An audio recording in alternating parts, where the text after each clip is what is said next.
Je suis entrée dans cette chambre de soins intensifs en m'attendant à surprendre mon fils avec des biscuits faits maison et, à la place, je l'ai trouvé inconscient, branché à des machines, luttant pour sa vie après une crise cardiaque massive.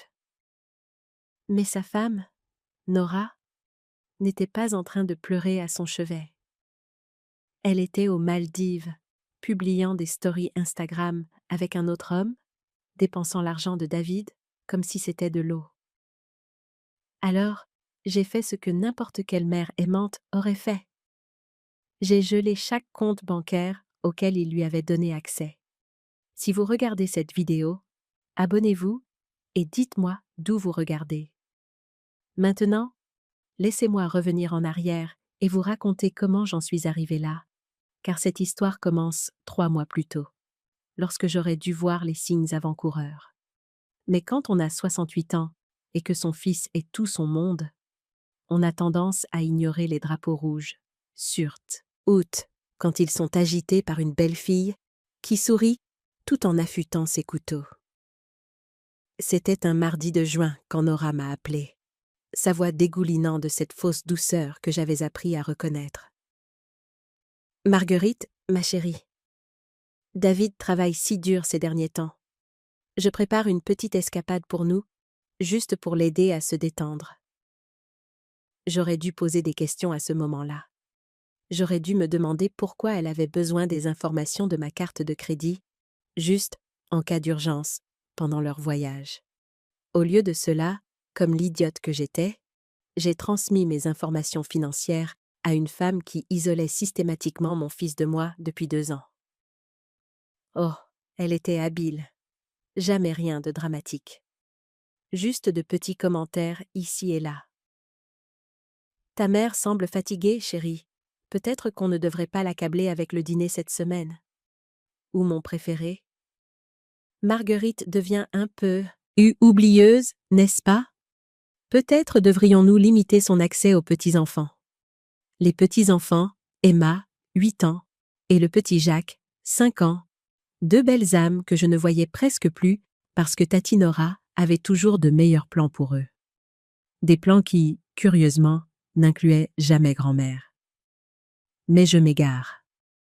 Le fait est que je lui ai donné accès à mon compte d'urgence, celui avec 50 000 € que j'avais économisé pour l'avenir de David, pour les études des petits-enfants, pour les urgences médicales.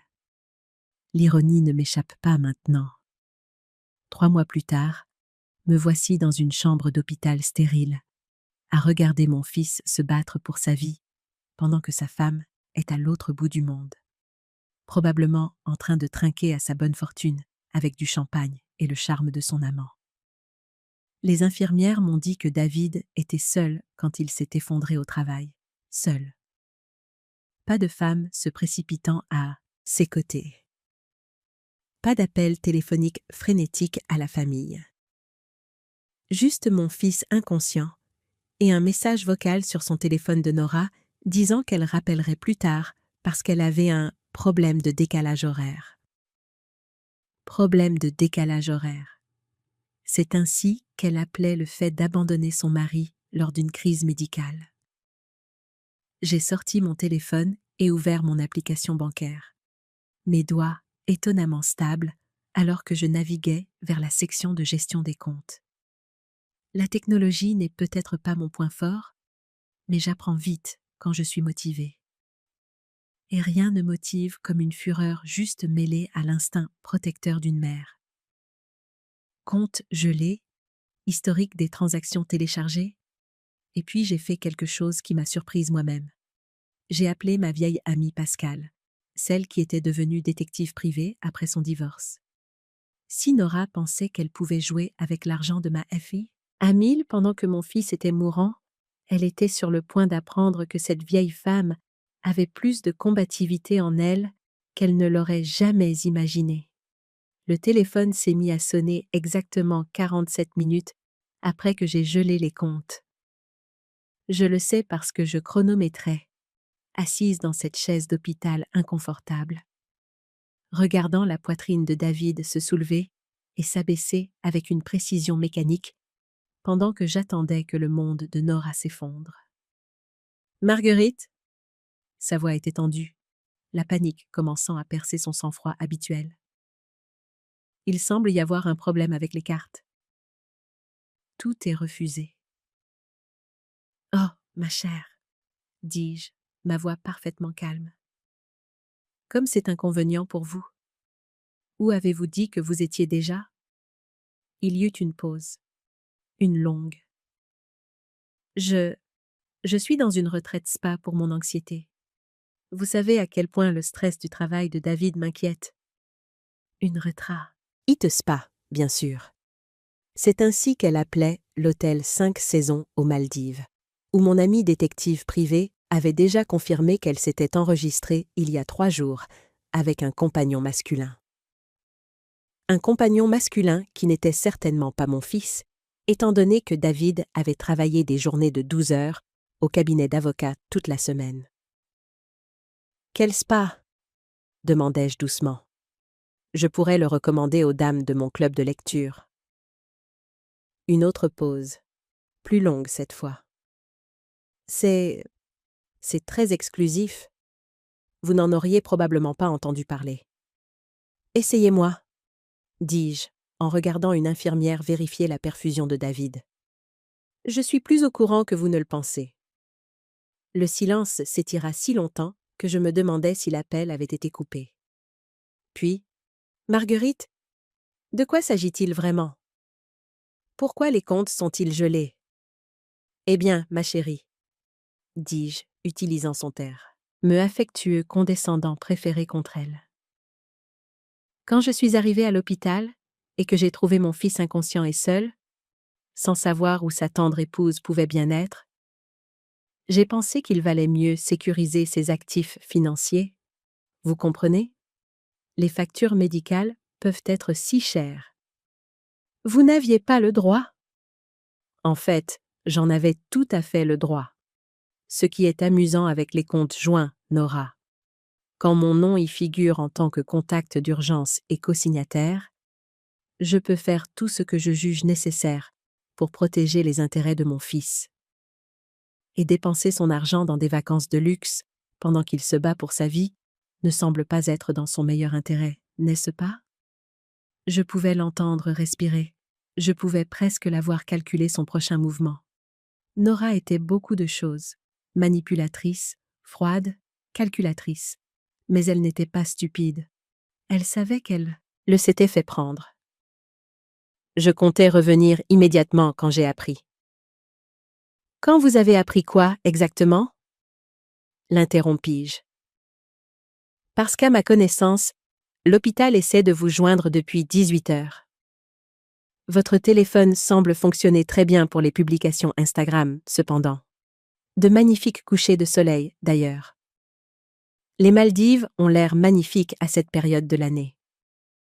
Le souffle coupé qu'elle prit me dit qu'elle avait réalisé que je savais exactement où elle était et avec qui. Marguerite, vous ne comprenez pas la situation. Oh, mais si, je comprends, dis-je, en affichant les captures d'écran que Pascal m'avait envoyées 1 heure plus tôt. Je comprends que vous planifiez cette petite escapade depuis des semaines. Je comprends que vous avez déjà dépensé 12 000 € de l'argent de David pour ce voyage, et je comprends que Kevin Morrison est un compagnon plutôt séduisant pour une retraite spa aussi exclusive. Le téléphone se tut. Je souris. Je rangeai mon téléphone et pris la main de David. Sa peau était chaude, ce que le médecin disait être un bon signe. Son alliance capta la lumière fluorescente, un simple anneau en or qu'il avait porté fidèlement pendant 10 ans. 10 ans de mariage avec une femme qui ne pouvait même pas prendre la peine de rester dans le même hémisphère quand il avait le plus besoin d'elle. Mon téléphone vibra avec un SMS, puis un autre, puis un autre. Je les ignorais tous et m'installais pour ce que je soupçonnais être une très longue nuit. David avait besoin de sa mère maintenant. Et contrairement à sa femme, je n'allais nulle part. Au matin, j'avais 17 appels manqués, 23 SMS et un courriel très intéressant de Pascal. Nora avait passé la nuit à essayer frénétiquement de me joindre, tout en tentant d'accéder à des fonds sur des comptes que j'avais verrouillés plus solidement que Fort Knox. Mais le courriel de Pascal était le vrai trésor. Des photos de surveillance détaillées qui brossaient un tableau valant bien plus que 1000 mots. Kevin Morrison, 35 ans, entraîneur personnel et mannequin en herbe, était le coach de Nora depuis 8 mois. Les mêmes 8 mois au cours desquels elle avait soudainement développé une passion pour les séances d'entraînement privées qui duraient 3 heures et nécessitaient, d'une manière ou d'une autre, des nuitées dans des hôtels de luxe. Les reçus que Pascal avait obtenus peignaient une chronologie fascinante de la double vie de ma belle-fille. Madame Caldwell, une voix douce interrompit ma lecture. Le docteur Martin, le cardiologue de David, s'approcha avec un optimisme prudent dans les yeux. « Votre fils est réveillé. » J'ai failli laisser tomber mon téléphone. Les yeux de David étaient ouverts, confus mais alertes, suivant le mouvement des infirmières autour de son lit. Quand il me vit, le soulagement inonda son visage. « Maman !» Sa voix était rauque à cause du tube respiratoire qu'ils avaient retiré 1 heure plus tôt. « Je suis là, mon chéri. » Je pris sa main, la serrant doucement. « Tu nous as fait une sacrée peur. » Il regarda autour de la chambre, et je vis le moment où la réalité le frappa. « Où est Nora ?» Comment dire à son fils, qui vient de survivre à une crise cardiaque massive, que sa femme vit sa meilleure vie au paradis avec un autre homme? Comment annoncer une telle nouvelle quand son rétablissement dépend du calme et de l'absence de stress? « Elle est en voyage, » dis-je prudemment. « J'ai été ici avec toi. » Le front de David se plissa. « En voyage? » Mais Il lutta pour s'asseoir. « Je ne me souviens pas. La dernière chose dont je me souviens, c'est d'être au bureau et d'avoir cette douleur écrasante dans la poitrine. »« Tu t'es effondré au travail jeudi après-midi, » expliquai-je doucement. « Nous sommes maintenant samedi matin.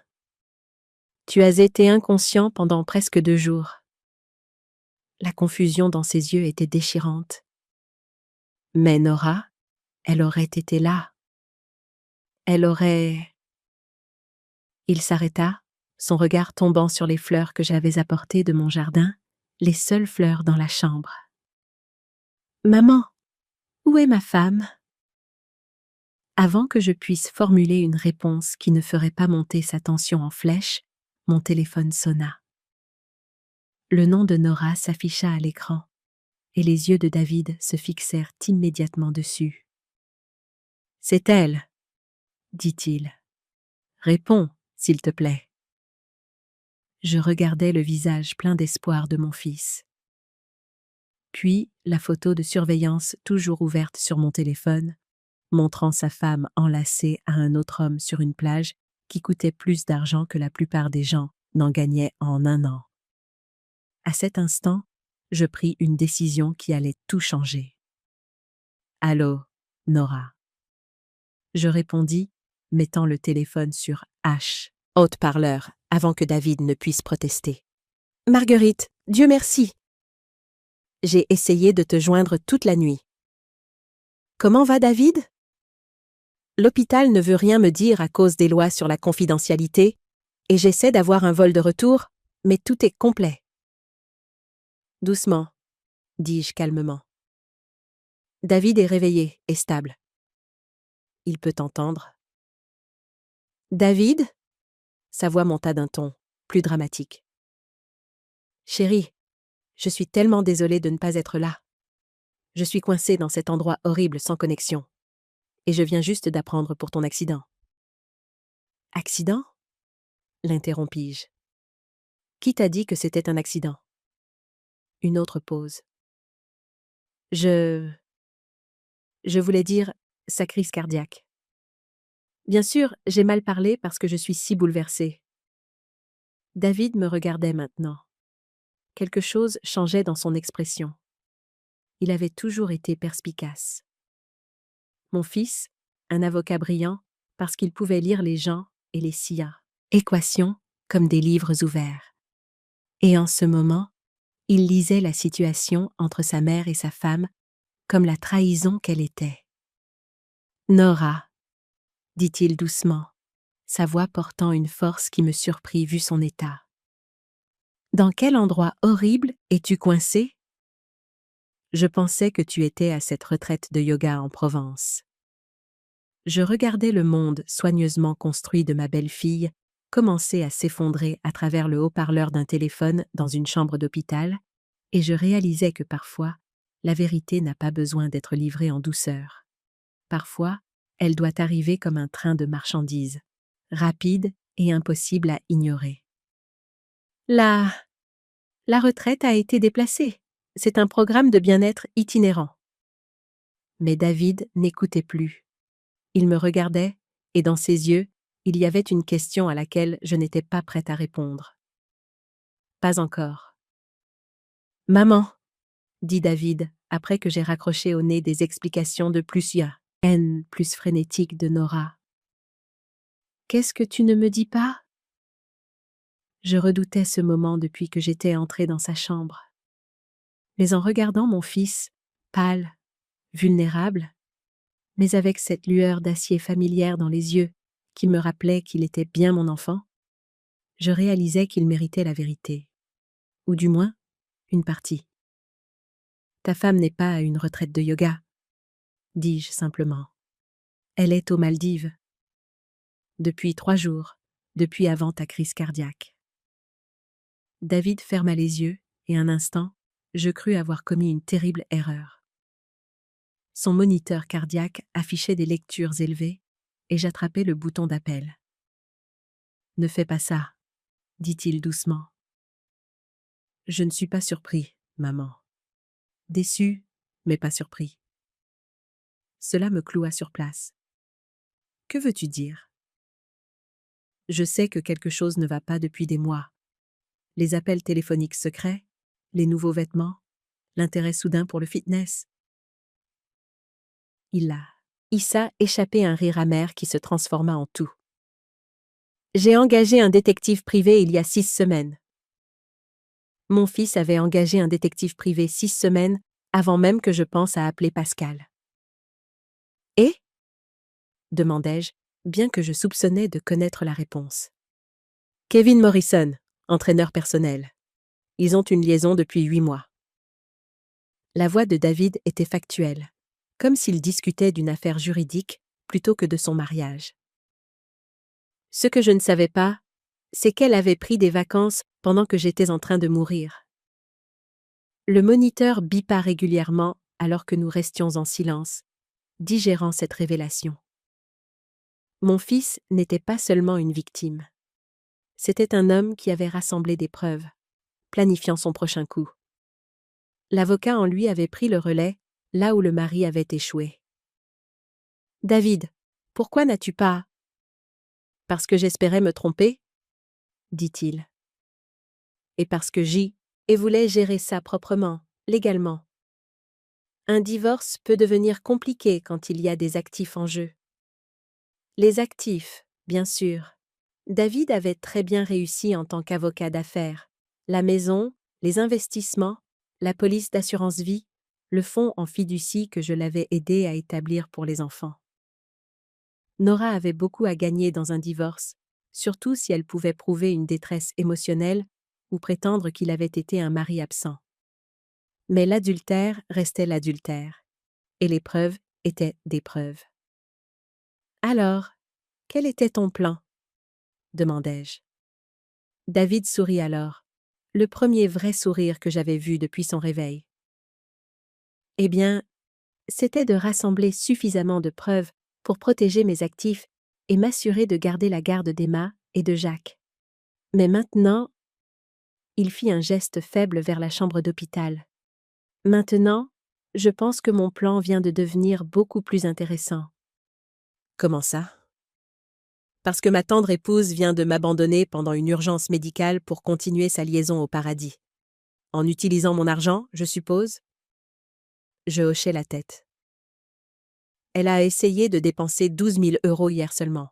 J'ai gelé les comptes. Tu as gelé? David se mit à rire. Vraiment rire, malgré la douleur que cela lui causait clairement. Maman, espèce de femme magnifique.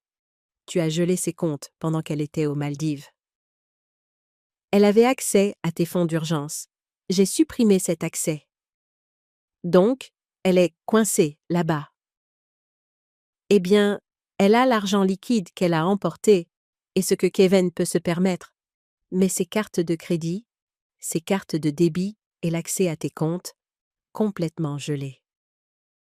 David resta silencieux un long moment, et je pouvais le voir réfléchir aux implications. Maman, j'ai besoin que tu fasses quelque chose pour moi. N'importe quoi. J'ai besoin que tu appelles mon avocate, Sandra Chen. Dis-lui qu'il est temps d'avancer avec les papiers du divorce dont nous avons discuté. Et dis-lui que la situation a évolué. Évolué comment? Le sourire de David devint froid, et pendant un instant, je ne vis pas mon gentil garçon, mais l'avocat pointu qui avait bâti un cabinet prospère en ayant 3 longueurs d'avance sur ses adversaires. Parce que l'abandon pendant une urgence médicale, l'adultère et l'irresponsabilité financière vont rendre ce divorce très unilatéral en ma faveur. Et les enfants sont chez ma sœur pour le week-end, en sécurité, sans savoir que leur mère est actuellement coincée au paradis avec son petit ami. Je lui serrai la main. Tu préparais ça depuis un moment. J'espérais ne pas en avoir besoin, corrigea-t-il. Mais oui, j'étais préparée. Ce à quoi je n'étais pas préparée, c'était d'avoir une crise cardiaque à 42 ans, ou que ma femme soit si insensible à ce sujet. Mon téléphone vibra avec un autre appel de Nora. Nous le regardâmes tous les deux. « Je réponds » demandai-je. « Absolument » dit David. « Mais mets-le sur haut-parleur. Je veux entendre exactement comment elle compte expliquer celle-ci. »« Marguerite, s'il te plaît, il faut que tu m'aides. » La voix de Nora était tendue, désespérée d'une manière que je n'avais jamais entendue auparavant. « Je ne peux pas rentrer. L'hôtel exige le paiement du séjour prolongé, et la carte de Kevin a été refusée, et je n'ai pas d'argent liquide. »« Ralentis, » dis-je, en croisant le regard de David. Il hocha la tête pour que je continue. « Tu dis que tu es piégé? »« Oui, la compagnie aérienne exige le paiement des changements de billets. L'hôtel veut de l'argent pour les nuits supplémentaires, et je ne peux accéder à aucun de nos comptes. Marguerite, je sais que nous avons eu nos différends, mais David a besoin de moi. Je dois rentrer auprès de mon mari. » David mima un « Wow » et secoua la tête. « Nora, aide-moi à comprendre quelque chose, » dis-je. « Tu es partie depuis 3 jours. David a eu sa crise cardiaque jeudi après-midi. Nous sommes maintenant samedi matin. Quand exactement comptais-tu rentrer? Le voyage initial devait se terminer demain. J'allais faire une surprise à David en rentrant un jour plus tôt. Je regardais David, qui applaudissait silencieusement ce qui était apparemment un autre mensonge.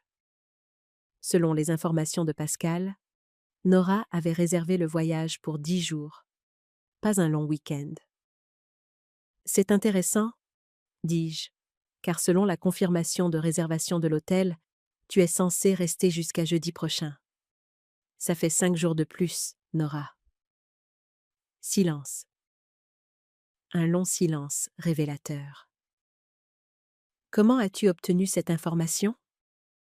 Ma chérie, quand tu utilises des cartes de crédit jointes pour réserver des escapades romantiques avec ton entraîneur personnel, cette information devient accessible aux autres titulaires de la carte. Pensais-tu que je ne remarquerais pas 12 000 € débités du compte de David en une seule journée? Kevin n'est pas mon... Kevin Morrison, 35 ans, entraîneur personnel au Fit Life Gym, mannequin en herbe avec un suivi Instagram assez impressionnant. Veux-tu que je lise certaines des légendes de vos photos ensemble? Elles sont assez romantiques. David souriait maintenant malgré son état. Je ne l'avais jamais vu aussi fier de sa vieille mère. Marguerite, tu ne comprends pas? Je comprends parfaitement, l'interrompis-je. Je comprends que tu as une liaison depuis 8 mois. Je comprends que tu as abandonné ton mari pendant une crise médicale pour continuer cette liaison. Et je comprends que tu demandes maintenant à la femme dont tu as volé l'argent de te sortir des conséquences de tes propres choix.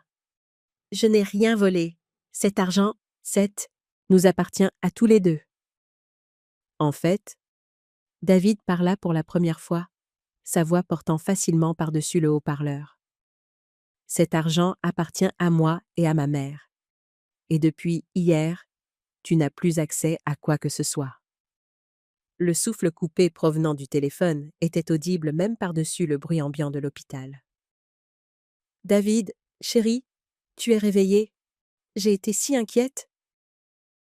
Assez inquiète pour écourter tes vacances? Demanda-t-il sèchement. J'ai essayé de partir immédiatement quand j'ai appris, mais les vols... Es-tu en train de réserver des vols maintenant, Nora? En ce moment même, pendant que nous parlons? Une autre pause. L'Internet ici est très lent. C'est drôle, intervins-je. Parce que tu as posté une story Instagram il y a 20 minutes. L'Internet semblait assez rapide pour ça. David ferma les yeux et secoua la tête. Nora, arrête de mentir. Nous savons pour Kevin. Nous savons pour la liaison. Nous savons que tu utilises mon argent pour financer ta relation avec lui. Et nous savons que tu as choisi de rester au paradis au lieu de te précipiter à la maison quand ton mari a failli mourir. David, s'il te plaît, laisse-moi t'expliquer. Explique à mon avocate, dit-il calmement. Parce que cette conversation est enregistrée et tout ce que tu as dit va être très utile dans notre procédure de divorce. Divorce? Sa voix monta d'un ton. David, tu ne peux pas être sérieux. Tu ne penses pas clairement à cause des médicaments. Je pense plus clairement que je ne l'ai fait depuis des mois, dit-il. Et ce que je pense, c'est que ma femme vient d'admettre avoir volé mon argent, m'avoir abandonné pendant une urgence médicale, et avoir menti sur tout ça. Je ne t'ai pas abandonné. Je ne savais pas. Tu ne savais pas parce que tu ne te souciais pas de savoir, dit David. Tu étais trop occupé à poster des photos avec ton petit ami pour répondre aux appels de l'hôpital. La ligne devint silencieuse, à l'exception de ce qui ressemblait à des pleurs. Mais j'avais déjà entendu les tactiques de manipulation de Nora, et je soupçonnais que David aussi. Voici ce qui va se passer, continua David. Tu vas trouver ton propre moyen de rentrer. Quand tu arriveras ici, tu trouveras que les serrures ont été changées et que tes affaires sont emballées. Tu recevras les papiers du divorce dans la semaine. David, s'il te plaît. Et Nora, si tu t'approches de mes enfants avant que tout cela ne soit réglé légalement, je te ferai arrêter pour abandon et harcèlement. Il me fit signe de mettre fin à l'appel, et je le fis, coupant court à ce qui se transformait en une supplication hystérique. David se laissa retomber contre ses oreillers, l'air plus détendu qu'il ne l'avait été depuis son réveil. « Tu te sens mieux » demandai-je. « Je me sens libre, » dit-il. « Pour la première fois en 2 ans, je me sens libre. » Sandra Chen est arrivée cet après-midi-là avec une mallette pleine de papiers et un sourire qui m'a rappelé pourquoi David parlait si bien de ses compétences juridiques. Elle était vive, efficace, et s'était clairement préparée à ce moment depuis bien plus longtemps que je ne l'avais imaginé. « Comment vous sentez-vous, David » demanda-t-elle en installant son ordinateur portable sur la petite table près de la fenêtre. « Comme un homme qui vient de découvrir que sa femme est encore pire qu'il ne le pensait » répondit David. « Maman vous a mis au courant des derniers développements ?» Elle l'a fait, et je dois dire que Nora a considérablement facilité notre travail. Sandra sortit un dossier épais. Abandon pendant une urgence médicale, adultère avec preuve, irresponsabilité financière, mise en danger des biens matrimoniaux. Ce sera le divorce, Non contesté le plus rapide que j'ai jamais traité. Non contesté? Demandai-je. Oh, elle le contestera au début, dit Sandra. Mais quand elle verra les preuves que nous avons, plus les nouvelles preuves de ses vacances actuelles, elle se calmera rapidement, surtout quand elle réalisera ce que se battre lui coûtera. David bougea dans son lit d'hôpital. Que voulez-vous dire? Eh bien, commençons par les bases. Vous avez un contrat de mariage qui devient nul en cas d'adultère. Vous avez des preuves documentées de sa liaison. Vous avez la preuve qu'elle vous a abandonné pendant une urgence médicale. Et maintenant, vous avez des aveux enregistrés de son utilisation des fonds matrimoniaux pour des vacances personnelles avec son amant. Sandra sortit un jeu de photographie. Apparemment, Pascal n'était pas la seule à avoir été occupée à rassembler des preuves. Mais voici la partie intéressante, continua Sandra. On les relevés financiers fournis par votre mère, Nora transfère systématiquement de l'argent de vos comptes joints vers des comptes personnels depuis 6 mois. De petites sommes, rien qui ne déclencherait des alertes automatiques, mais totalisant près de 40 000 euros. Je sentis ma mâchoire se décrocher. 40 000? Elle planifiait ça depuis un moment, dit David d'un air sombre. La liaison, les transferts d'argent, probablement la stratégie de sortie. Ce qu'elle n'avait pas prévu, c'est que j'ai une crise cardiaque et que maman gèle les comptes avant qu'elle ne puisse terminer ce qu'elle prévoyait. Sandra hocha la tête. Ce qui nous amène à la partie vraiment intéressante. Nora a passé des appels hier après n'avoir pas pu accéder au compte. Des appels à un agent immobilier sur la Côte d'Azur. La Côte d'Azur? David et moi dîmes simultanément. Apparemment, elle et Kevin prévoyaient de déménager après le divorce. Ils regardaient des propriétés à Nice en utilisant votre règlement projeté comme budget. David resta silencieux un long moment, traitant cette information. Donc, elle n'avait pas seulement une liaison. Elle prévoyait de me prendre tout ce que j'avais et de disparaître avec lui sur la Côte d'Azur. C'est ce qui semble être le plan, oui. Utiliser les enfants comme levier pour un règlement plus important, puis déménager et limiter votre accès à eux. Les enfants, Emma et Jacques, qui n'avaient aucune idée que leur mère prévoyait de bouleverser leur vie pour un homme qu'ils n'avaient jamais rencontré. Je sentis une vague de fureur protectrice qui me surprit par son intensité. « Il faudra me passer sur le corps ?» dis-je. « En fait, » sourit Sandra, « sur un corps juridiquement mort, parce que rien de tout cela ne va se produire maintenant. Lorsque nous déposerons ces papiers, Nora va découvrir que l'adultère et l'abandon ont des conséquences, surtout quand il y a des enfants impliqués et qu'elle a volé des biens matrimoniaux. Mon téléphone sonna. Nora, encore. Vous voulez vous amuser un peu? Demanda Sandra, ses yeux pétillants d'une malice certaine. David me regarda, puis Sandra.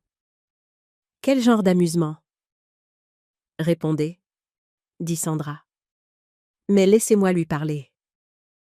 En tant que votre avocate, je peux dire des choses que vous ne pouvez pas. Et j'attendais cette conversation avec impatience. Je répondis au téléphone et le tendis à Sandra sans dire un mot. « Allô, Nora ?» dit Sandra agréablement. « Ici Sandra Chen, l'avocate de David. Je crois comprendre que vous rencontrez quelques difficultés aux Maldives. » La pause fut si longue que je me demandais si l'appel avait été coupé. « Qui? Qui est-ce » La voix de Nora était petite, incertaine. « Comme je l'ai dit, je suis l'avocate de David, et je vous appelle pour vous informer que les papiers du divorce seront déposés lundi matin à la première heure. Vous êtes libre de les contester, bien sûr, mais je dois vous avertir que vous battre sur ce divorce particulier sera coûteux et finalement futile. Vous ne pouvez pas. David ne pense pas clairement. David pense très clairement. Assez clairement pour me fournir des preuves enregistrées de vos aveux aujourd'hui. Assez clairement pour documenter votre abandon pendant sa crise médicale. Assez clairement pour m'autoriser à prendre des mesures pour protéger ses actifs et ses enfants de tout dommage supplémentaire. Sandra souriait en parlant, visiblement en train de s'amuser. Maintenant, voici ce qui va se passer. Vous allez trouver votre propre moyen de rentrer de vos vacances romantiques.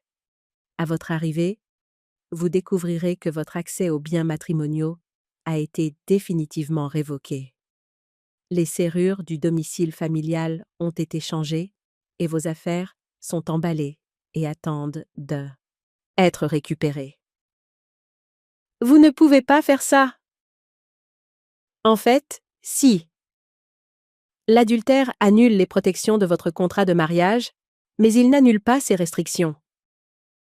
Et l'abandon pendant une urgence médicale est un motif de protection immédiate des actifs en vertu du droit français. Je regardais le visage de David pendant que Sandra détruisait systématiquement le fantasme dans lequel Nora avait vécu. Il ressemblait à un homme qui venait de réaliser qu'il était enfin libre. Mais ce n'est même pas la meilleure partie, continua Sandra. La meilleure partie, c'est que toutes ces annonces immobilières sur la Côte d'Azur que vous avez regardées, tous ces plans que vous et Kevin avez faits pour votre nouvelle vie, tout cela reposait sur un règlement qui n'existe plus. Le son provenant du téléphone se situait entre un sanglot et un cri. « On se voit au tribunal, Nora », dit Sandra agréablement, et elle mit fin à l'appel. David se mit à rire, un vrai rire qui semblait venir de quelque part au fond de lui, qui avait été enfermé depuis trop longtemps. « Je pense, » dit-il à Sandra, « que c'est le début d'une belle amitié. » 3 jours plus tard, je préparais le petit déjeuner dans la cuisine de David, quand Emma et Jacques firent irruption par la porte d'entrée avec leur tante, Hélène, de retour de leur week-end, complètement inconscients du drame familial qui s'était déroulé. « Mamie !» Emma se jeta dans mes bras. « Tati Hélène nous a emmenés au zoo et on a vu des bébés éléphants. »« Ça a l'air merveilleux, ma chérie, » dis-je, la serrant fort et essayant de ne pas penser à la façon dont leur mère avait prévu de les faire déménager à l'autre bout du pays sans que leur père le sache. Jacques, toujours plus observateur que sa sœur de 8 ans, regarda autour de la cuisine avec des yeux curieux. « Où est maman? Et pourquoi c'est toi qui fais le petit déjeuner? » Avant que je puisse formuler une réponse adaptée à leur âge, Hélène apparut dans l'embrasure de la porte, son expression sombre. « Marguerite, il faut qu'on parle. » J'installai les enfants avec des dessins animés et des jus de fruits, puis je suivis Hélène sur la terrasse arrière. Hélène avait toujours été la pragmatique de la famille, la sœur qui voyait clair dans les absurdités avec une précision chirurgicale. « David m'a appelé ce matin, » dit-elle sans préambule. « Il m'a parlé de Nora et du divorce. Mais ce qu'il ne m'a pas dit, c'est comment nous allons expliquer ça à 2 enfants qui pensent que leur mère est à une retraite de yoga. » Je redoutais cette conversation. Qu'est-ce que tu leur as dit quand ils ont demandé où elle était? Qu'elle s'occupait de quelques affaires personnelles et qu'elle serait bientôt de retour. Mais Marguerite, les enfants ne sont pas stupides. Emma demande déjà pourquoi maman ne les a pas appelés H. Hier, comme elle l'avait promis. À travers la porte-fenêtre, je pouvais voir Emma et Jacques blottis l'un contre l'autre sur le canapé. Le bras protecteur d'Emma autour de son petit frère, pendant qu'ils regardaient leur émission. L'innocence sur leur visage me faisait mal au cœur.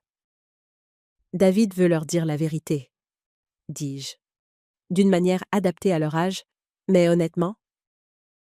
Et quelle est la vérité adaptée à leur âge? Que leur mère a abandonné leur père mourant pour avoir des vacances romantiques avec un autre homme? Quand Hélène le présenta de cette façon, cela semblait encore pire que ça ne l'était, et c'était déjà assez grave. La vérité, c'est que maman et papa ont des problèmes, et qu'ils vont vivre dans des maisons différentes pendant un certain temps, dis-je, répétant ce que David et Sandra avaient discuté. La vérité, c'est que papa les aime plus que tout et ne les quittera jamais. Hélène étudia mon visage.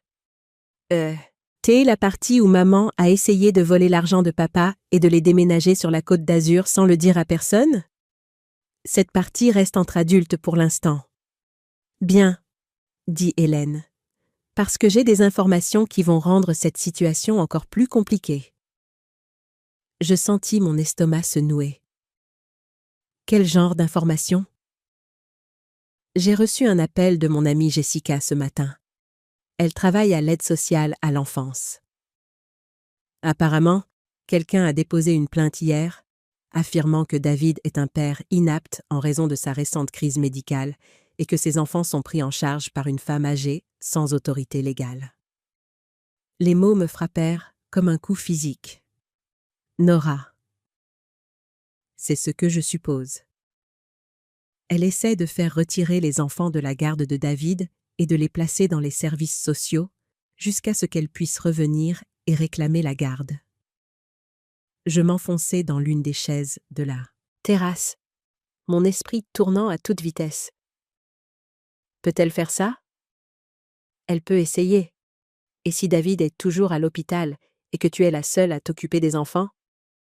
Hélène laissa la phrase en suspens, mais je compris l'implication. Qu'est-ce qu'on fait? On se défend.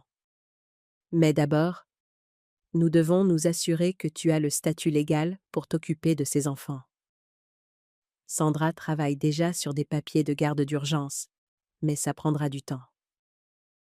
À l'intérieur, Jacques riait de quelque chose à la télévision. Le son si pur et heureux qu'il me brisa le cœur. Ces enfants n'avaient aucune idée que leur mère essayait de les faire enlever à tous ceux qui les aimaient. « Hélène, dis-je doucement, il y a autre chose. Quelque chose que je n'ai pas encore dit à David. » Elle attendit. Je pense que Nora planifiait ça depuis plus longtemps que nous ne le pensions. Il y a 6 mois, elle m'a demandé de mettre à jour mon test amant. Elle a dit que ce serait bien pour la sécurité des enfants si je la nommais tutrice de secours au cas où quelque chose arriverait à David. Le visage d'Hélène devint pâle. « S'il te plaît, dis-moi que tu ne l'as pas fait. » Je ne l'ai pas fait. Quelque chose dans la demande me semblait bizarre. Mais maintenant, je comprends ce qu'elle faisait. Elle se positionnait pour avoir un droit légal sur les enfants et un accès à ma succession si David était jugé inapte ou si quelque chose lui arrivait. « Mon Dieu, Marguerite, elle prévoyait de vous faire retirer tous les deux de leur vie. » Le bruit d'une voiture dans l'allée interrompit notre conversation. À travers la fenêtre avant, je pus voir un taxi s'arrêter, et mon sang se glaça quand je reconnus la silhouette qui en sortait. Nora était à la maison, et à en juger par la fureur sur son visage, alors qu'elle se dirigeait d'un pas décidé vers la porte d'entrée. Elle était prête pour la guerre. J'avais peut-être 30 secondes avant que Nora n'atteigne la porte d'entrée. 30 secondes pour décider comment gérer le moment où les enfants verraient leur mère pour la première fois, depuis que son monde avait implosé. « Hélène, dis-je rapidement. Emmène les enfants à l'étage, maintenant. » Quoi? Pourquoi? Parce que leur mère est sur le point de faire une scène qui les traumatisera à vie, et je ne laisserai pas ça arriver. Hélène agit rapidement, attrapant Jacques tout en prenant fermement la main d'Emma. « Allez, les enfants, allons voir si papa a de bons livres dans sa chambre. »« Mais mamie, l'émission n'est pas finie. »« On la finira plus tard, ma chérie, » dis-je, ma voix stable malgré mon cœur qui battait la chamade. La porte d'entrée trembla sous des coups agressifs, juste au moment où Hélène disparaissait à l'étage avec les enfants. Je comptai jusqu'à 10, lissai mes cheveux et ouvris la porte avec le même calme que j'avais utilisé pour affronter des médecins intimidants et des agents d'assurance belligérants au fil des ans. Nora avait une mine affreuse. Ses cheveux blonds habituellement parfaits étaient sales et attachés en une queue de cheval désordonnée. Ses vêtements de marque étaient défroissés et son maquillage ne pouvait cacher les cernes sous ses yeux. Mais c'était son expression qui racontait la vraie histoire. Une rage pure et non diluée, mêlée de désespoir. « Où sont mes enfants ?» demanda-t-elle, me bousculant pour entrer dans la maison. « Tes enfants sont en sécurité et bien soignés, ce qui est plus que ce que je peux dire de leur père quand tu l'as abandonné. » Elle se retourna brusquement, ses yeux flamboyants. « Je n'ai abandonné personne. J'étais piégée dans un autre pays sans argent parce que tu... » Parce que j'ai quoi? Protéger les biens de mon fils d'une femme qui les volait pour financer sa liaison? Cet argent m'appartient aussi. En fait, non. Ton contrat de mariage était assez clair à ce sujet, surtout en cas d'adultère. Le visage de Nora se décomposa alors, la rage laissant place à quelque chose qui ressemblait presque à de la panique. Marguerite, s'il te plaît. Je sais comment ça paraît, mais tu ne comprends pas. Je comprends parfaitement. Je comprends que tu prévois de quitter mon fils depuis des mois. Je comprends que tu allais prendre ses enfants et son argent et disparaître sur la Côte d'Azur avec ton petit ami. Et je comprends que tu as appelé les services sociaux hier pour essayer de faire retirer ses enfants de la garde de leur père. Cette dernière accusation fit mouche. Le visage de Nora devint blanc, confirmant ce que Hélène avait soupçonné. « Comment sais-tu ? » Parce que, contrairement à toi, j'ai des amis qui se soucient réellement du bien-être de cette famille. Nora se redressa et je la vis se resserrer, cherchant un nouvel angle d'attaque. « Où est David ? » Il se remet. « Pas grâce à toi. Je veux le voir. » Je suis sûre que oui. Malheureusement, il ne veut pas te voir. En fait, tu n'es plus la bienvenue dans cette maison. C'est ma maison aussi. Plus maintenant. Vérifie avec Sandra Chen si tu as des questions sur les détails juridiques. Le sang-froid de Nora se brisa enfin complètement. Tu ne peux pas me séparer de mes enfants. Je ne te sépare de rien. Tes propres choix ont fait ça. Maman? Nous nous tournâmes toutes les deux pour voir Emma debout en haut des escaliers, son visage confus et incertain. Derrière elle, Hélène essayait de la rattraper. Mais Emma avait entendu les cris et était venue voir ce qui se passait. « Mon bébé !» La voix de Nora se transforma instantanément, devenant le ton mielleux qu'elle utilisait quand elle voulait quelque chose. « Maman est à la maison !» Emma hésita, regardant entre sa mère et moi avec une expression trop mature pour ses 8 ans. « Pourquoi criais-tu sur mamie ? » Nous ne crions pas, ma chérie. Nous avions juste une discussion. Viens faire un câlin à maman.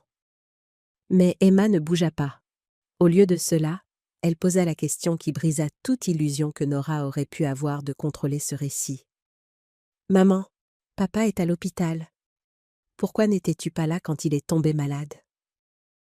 Le silence s'étira entre nous, lourd du poids d'une vérité qui ne pouvait être édulcorée ou expliquée.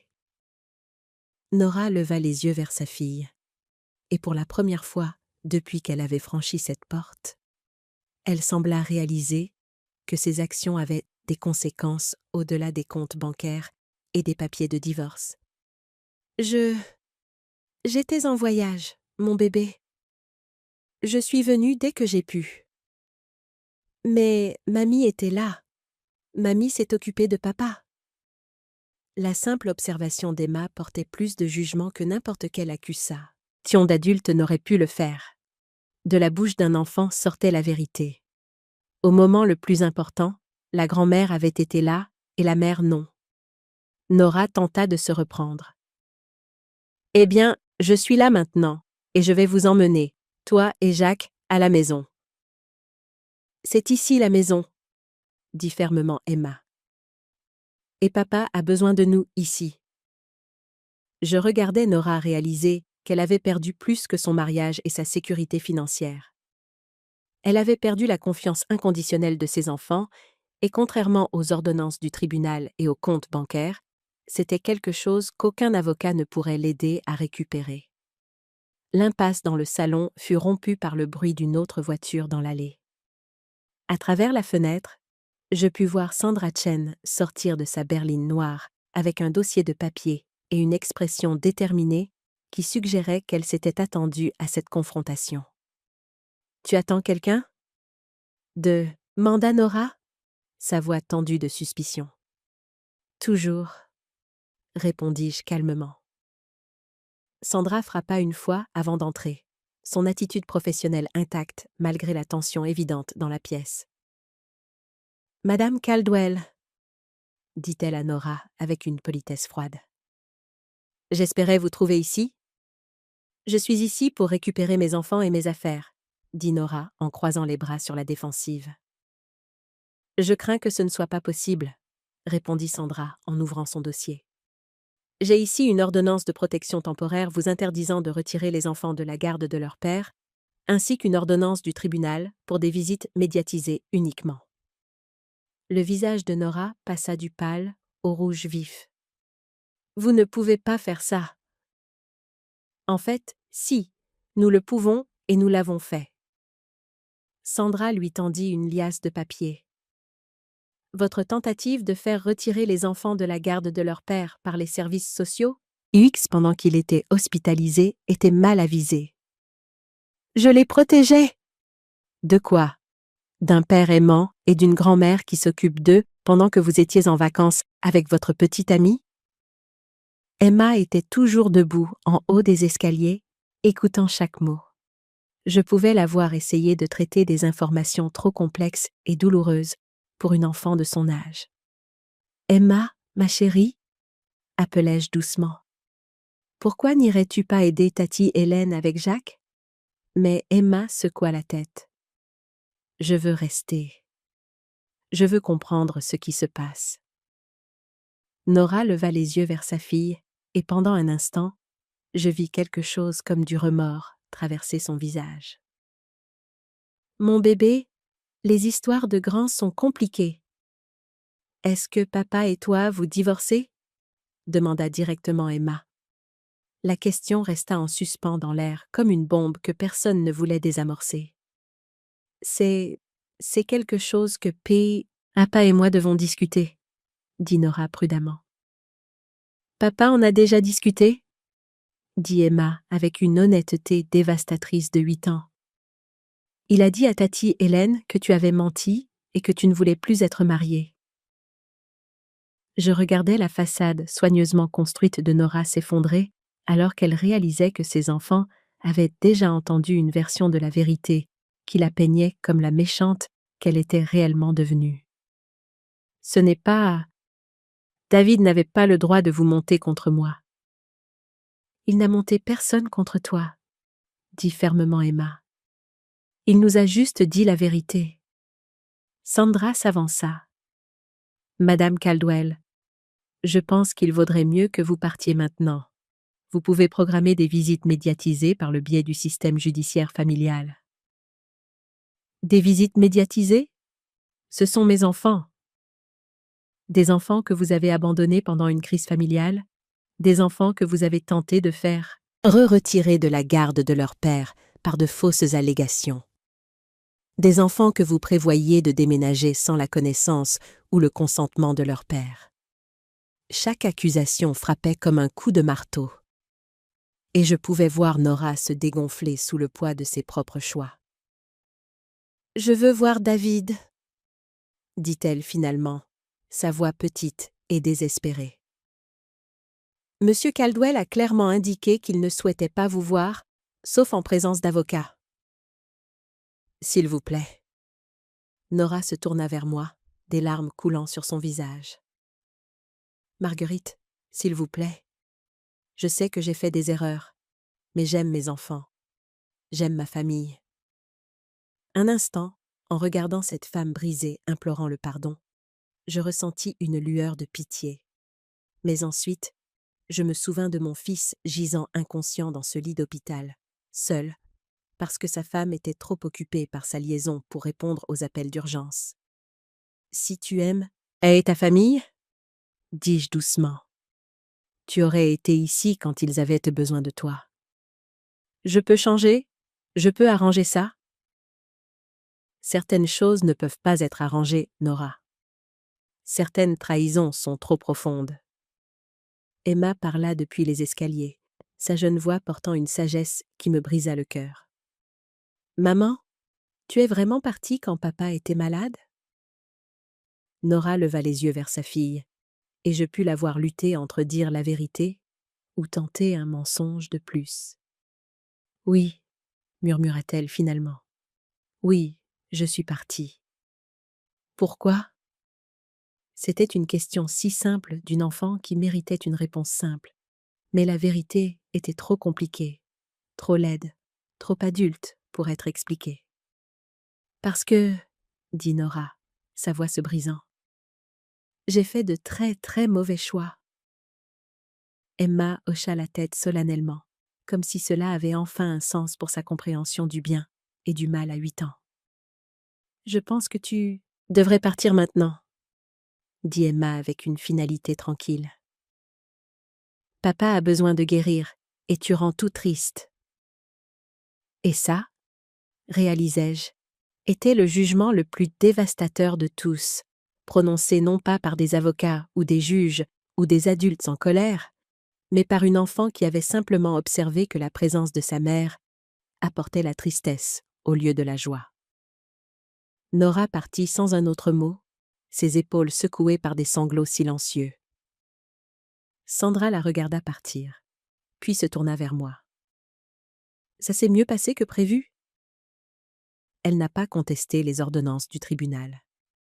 Elle a admis sa culpabilité devant des témoins. Et surtout, les enfants ont vu son vrai caractère par eux-mêmes. Je levai les yeux vers Emma, toujours debout sur les escaliers, l'air plus âgé que ses 8 ans. « Tu vas bien, ma chérie ?» Emma considéra la question avec le sérieux qu'elle semblait apporter à tous ces derniers 7 ans. « Je suis triste, dit-elle finalement, mais je ne suis pas surprise. » Et c'était peut-être la chose la plus triste de toutes. 2 semaines plus tard, David était à la maison et se remettait bien. Les enfants s'étaient installés dans une nouvelle routine et la vie commençait à retrouver une certaine stabilité. Ce qui est, bien sûr, le moment où Nora a décidé de jouer sa dernière carte. J'étais dans le jardin avec Emma, lui apprenant à couper les roses fanées, quand mon téléphone a sonné. Un numéro inconnu, mais quelque chose m'a poussé à répondre. « Marguerite, ici le docteur. Patricia Williams de l'hôpital de la Rivière. » Mon sang se glaça. « Est-ce que tout va bien ? » « J'appelle au sujet de votre belle-fille, Nora Caldwell. Elle a été admise dans notre unité psychiatrique suite à une tentative de suicide. » Le sécateur tomba de mes mains. « Quoi ? » « Elle a été trouvée dans sa chambre d'hôtel ce matin par le service d'étage. Elle est stable, mais... » « Maintenant.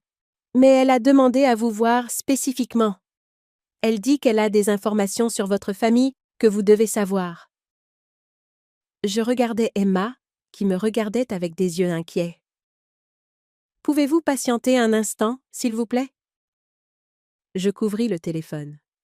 « Emma, ma chérie, peux-tu aller à l'intérieur et demander à papa s'il a besoin de quelque chose ? Je dois prendre cet appel. » Une fois Emma en sécurité à l'intérieur, je repris la conversation. « Docteur, je ne comprends pas.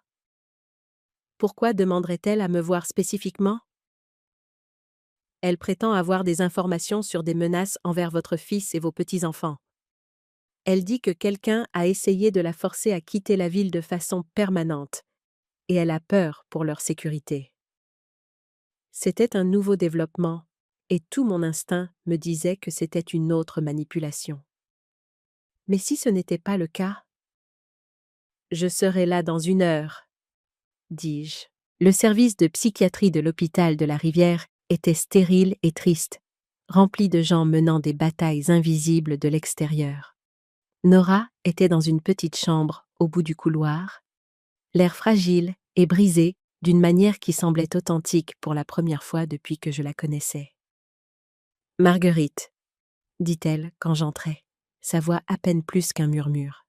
« Merci d'être venue. Le docteur a dit que vous aviez des informations sur des menaces envers ma famille. » Nora hocha faiblement la tête. « Kevin, il n'est pas celui que je pensais. » Je m'assis sur la chaise à côté de son lit, gardant une distance de sécurité, mais assez près pour l'entendre clairement. « Que voulez-vous dire? Quand l'argent a été coupé, quand j'étais piégée aux Maldives, il a changé.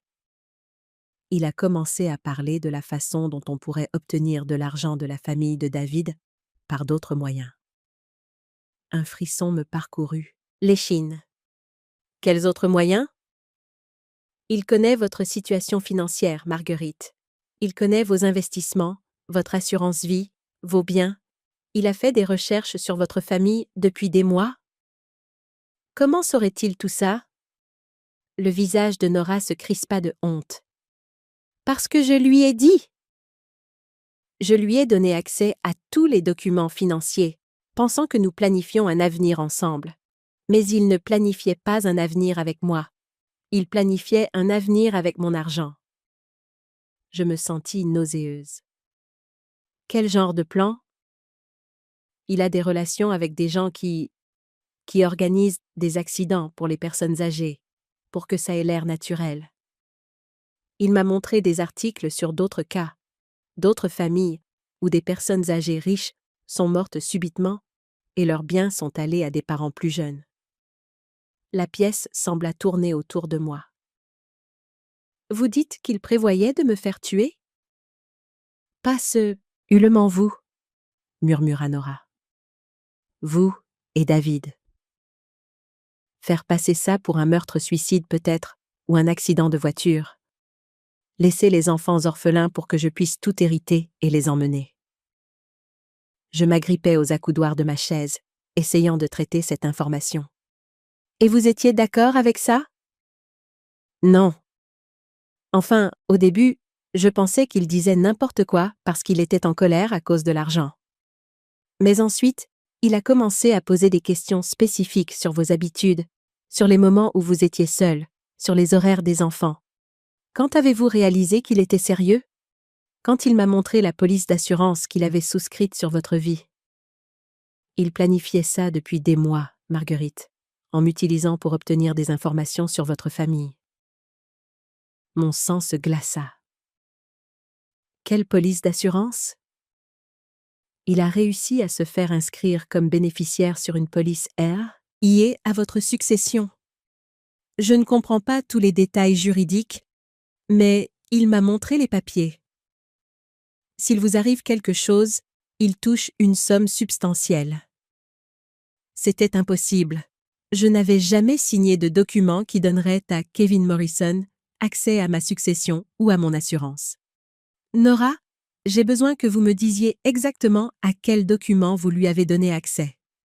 Pendant l'heure qui suivit, Nora détailla une campagne systématique de vol d'identité et de fraude financière qui rendait mes précédentes inquiétudes concernant les comptes bancaires gelés bien anodines. Kevin avait utilisé les informations qu'elle avait fournies pour falsifier des documents, créer de fausses polices d'assurance et se positionner pour profiter de la mort de personnes qu'il n'avait jamais rencontrées. « Pourquoi me dites-vous cela maintenant ?» demandai-je finalement. Parce que quand j'ai réalisé ce qu'il prévoyait vraiment, j'ai essayé de me retirer. Je lui ai dit que je ne pouvais pas le faire. C'est là qu'il m'a dit que ça n'avait plus d'importance. Il a dit qu'il n'avait pas besoin que je sois en vie pour toucher l'argent. Il vous a menacé. Il a essayé de me tuer, Marguerite. Il a fait en sorte que ça ressemble à une tentative de suicide. Comme ça, si je survivais, personne ne croirait un mot de ce que je dirais. Mais je me suis débattue et j'ai appelé l'hôpital moi-même. Je regardais cette femme qui avait trahi ma famille de toutes les manières possibles, qui prétendait maintenant nous sauver d'une trahison encore pire. Pourquoi devrais-je vous croire? Nora fouilla dans la table de chevet et en sortit un téléphone. Parce que j'ai tout enregistré. Chaque conversation, chaque plan, chaque menace. Je pensais documenter notre relation, mais en fait, je documentais un complot de meurtre. Elle me tendit le téléphone, et avec des doigts, tremblants, j'appuyai sur play pour le premier enregistrement. La voix de Kevin, désinvolte et froide, emplit la petite chambre d'hôpital. La vieille doit partir en premier. Faut que ça ait l'air naturel. Peut-être une chute dans les escaliers. Ensuite, on attend quelques mois et on s'occupe du fils. Accident de voiture. Quelque chose qui ne traumatise pas les gosses, parce qu'on a besoin qu'ils te fassent confiance quand tu auras la garde. J'arrêtai l'enregistrement, mes mains tremblant si violemment que j'ai failli laisser tomber le téléphone. Il y a 12 heures d'enregistrement, dit Nora doucement. Tout ce dont vous avez besoin pour le mettre sous les verrous, pour toujours, et protéger votre famille. Je regardais cette femme brisée qui nous avait trahis, qui nous avait presque détruits, et qui, maintenant, sauvait potentiellement nos vies. Que voulez-vous en retour? Je veux que vous me pardonniez, murmura-t-elle. Et je veux que vous m'aidiez à faire en sorte que Kevin ne fasse plus jamais de mal à personne. La police judiciaire a arrêté Kevin Morrison 3 jours plus tard, alors qu'il surveillait ma maison, planifiant vraisemblablement l'accident qui devait commencer son plan pour assassiner ma famille pour l'argent de l'assurance. Les enregistrements fournis par Nora, combinés aux documents falsifiés et aux polices d'assurance frauduleuses trouvées en sa possession, ont brossé le portrait d'un homme qui avait transformé le vol d'identité et le meurtre en un modèle économique rentable. La commissaire Jennifer Leclerc, qui a traité l'affaire, m'a dit que Kevin avait mené ce stratagème dans 3 autres régions avec différentes complices féminines. Nora n'était pas sa première victime. Elle était juste la première assez intelligente pour tout documenter et assez courageuse pour se manifester. « Votre belle-fille vous a sauvé la vie », m'a dit la commissaire Leclerc alors que nous étions assises dans le salon de David, regardant Emma et Jacques jouer dans le jardin, ignorant béatement à quel point ils avaient failli tout perdre. Si elle n'avait pas enregistré ces conversations, nous n'aurions jamais pu prouver l'intention. David, toujours en convalescence mais de plus en plus fort chaque jour, secoua la tête avec incrédulité. Donc, la liaison de Nora nous a en fait sauvé la vie, d'une certaine manière. Oui, si elle n'avait pas été impliquée avec Kevin, nous n'aurions pas eu connaissance de ses plans avant qu'il ne soit trop tard. L'ironie ne nous échappait à aucun de nous. La femme qui avait trahi notre famille nous avait aussi involontairement protégés de quelque chose de bien pire. « Que va-t-il lui arriver maintenant ?» demandai-je. Elle a accepté de témoigner contre Kevin et ses associés en échange de l'immunité pour les accusations de fraude. Elle purgera une peine pour le vol d'identité, mais compte tenu de sa coopération, ce sera probablement minime. Et les enfants? La commissaire Leclerc regarda David. C'est entre vous et le juge aux affaires familiales. Mais compte tenu de tout ce qui a été révélé, je suppose que la garde ne sera pas un problème. Plus tard dans la soirée, après le départ des agents de police et une fois les enfants endormis, David et moi nous sommes assis sur sa terrasse, regardant le coucher du soleil et essayant de digérer tout ce qui s'était passé. « Maman, » dit-il doucement, « je te dois des excuses. » « Pourquoi ? » Pour ne pas avoir vu qui était vraiment Nora, pour l'avoir laissée t'isoler de notre famille, pour ne pas t'avoir protégée de tout ça. Je tendis la main et lui serrai la sienne. Tu ne pouvais pas savoir. J'aurais dû faire confiance à mon instinct et j'aurais dû faire confiance au tien. Nous restâmes assis dans un silence confortable pendant un moment, écoutant les bruits du soir de la banlieue, les tondeuses à gazon, les enfants qui jouent, le son lointain de la circulation. Des sons normaux d'un monde normal qui avait failli être détruit par l'avidité d'un homme que nous n'avions jamais rencontré. Qu'est-ce qu'on dit aux enfants? Demanda finalement David. On leur dit que parfois, de mauvaises personnes essaient de faire du mal aux bonnes familles, mais que l'amour et la vérité sont plus forts que les mensonges et l'avidité. On leur dit que leur mère a fait des erreurs, mais qu'elle a finalement fait ce qu'il fallait quand c'était le plus important. Et est-ce qu'on lui pardonne? Je considérais la question attentivement. Je ne sais pas si je peux lui pardonner ce qu'elle t'a fait à notre famille. Mais je suis reconnaissante qu'elle ait trouvé le courage d'empêcher quelque chose de bien pire de se produire. Mon téléphone vibra avec un SMS d'un numéro inconnu. David et moi nous sommes tendus. Après tout ce que nous avions traversé, les communications inattendues nous rendaient nerveux. Mais quand j'ai ouvert le message, il venait de Nora. Marguerite, je sais que je n'ai aucun droit de vous demander quoi que ce soit, mais je voulais que vous sachiez que Kevin avait une liste d'autres familles qu'il prévoyait de cibler après la vôtre. La police a cette liste maintenant, et ils avertissent ces familles. Votre force en gelant ses comptes et en vous défendant n'a pas seulement sauvé votre famille. Elle a sauvé des étrangers que vous ne rencontrerez jamais. Merci d'avoir été plus courageuse que moi. J'espère qu'un jour Emma et Jacques comprendront que leur grand-mère est une héroïne. Je montrai le message à David, qui le lut 2 fois avant de me rendre mon téléphone. « Es-tu une héroïne, maman ?» Je réfléchis sérieusement à la question. Je suis une mère et une grand-mère qui a refusé de laisser quiconque faire du mal à sa famille. Si cela fait de moi une héroïne, alors chaque femme qui a un jour tenu tête à un tyran est une héroïne. Alors le monde est plein d'héroïnes. Je l'espère, dis-je en regardant la dernière lueur s'estomper dans le ciel. Je l'espère vraiment. Emma apparut dans l'embrasure de la porte en pyjama, se frottant les yeux endormis. « Mamie, papa, pourquoi vous êtes assis dehors ?»« On profite juste du calme, ma chérie, » dis-je en lui ouvrant les bras. Elle grimpa sur mes genoux, chaude, solide et parfaitement en sécurité. « Je t'aime, mamie. Je t'aime aussi, Emma, plus que tu ne le sauras jamais. » En tenant ma petite fille et en regardant mon fils sourire pour la première fois depuis des semaines, je réalisais que parfois, la meilleure vengeance n'est pas de se venger. C'est simplement de protéger ce qui compte le plus et de refuser de laisser le mal gagner. Le reste, comme on dit, n'était que de la paperasse. Merci de m'avoir écouté.